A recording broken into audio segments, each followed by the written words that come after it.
తిరువురు నియోజకవర్గ YSRCP incharge Nallagatla Swamidas YCP party కార్యాలయంలో పత్రికా సమావేశం నిర్వహించారు. ఈ సందర్భంగా నల్లగెట్ల స్వామిదాస్ కూటమి ప్రభుత్వ విధానాలను ఎండగట్టారు. పేద విద్యార్థులకు విద్యను దూరం చేసి పెట్టుబడిదారులకు కూటమి ప్రభుత్వం పెద్దపీట వేస్తుందని ఆగ్రహం వ్యక్తం చేశారు. ఈ యొక్క పెట్టుబడిదారులకు కొమ్ముగాసే విధానం ఒకటి, పేదలకి వైద్యం విద్య అందకుండా చేసేది ఒకటి. ఇంగ్లీష్ మీడియం ఏం చేసిందండి? ఏం పాపం చేసుకున్నారు పేద ప్రజలు? మీ మనవాళ్ళు మనవరాళ్ళు మీరంతా మీ మీ ఇప్పుడు ధనవుడు ఈ వైద్య శాఖ మంత్రి అయినటువంటి లోకేష్ గారి కుమారుడు ఎక్కడ చదువుతున్నాడండి?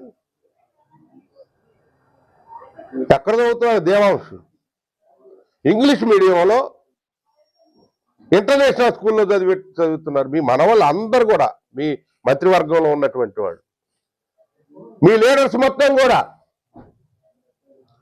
మీ పిల్లల్ని ఇంగ్లీష్ మీడియంలో చదివించాలి. అదే పేద ప్రజల పిల్లలకి జగన్మోహన్ రెడ్డి గారు ఇంగ్లీష్ మీడియం ప్రవేశపెడితే దాన్ని ధ్వంసం చేశారు.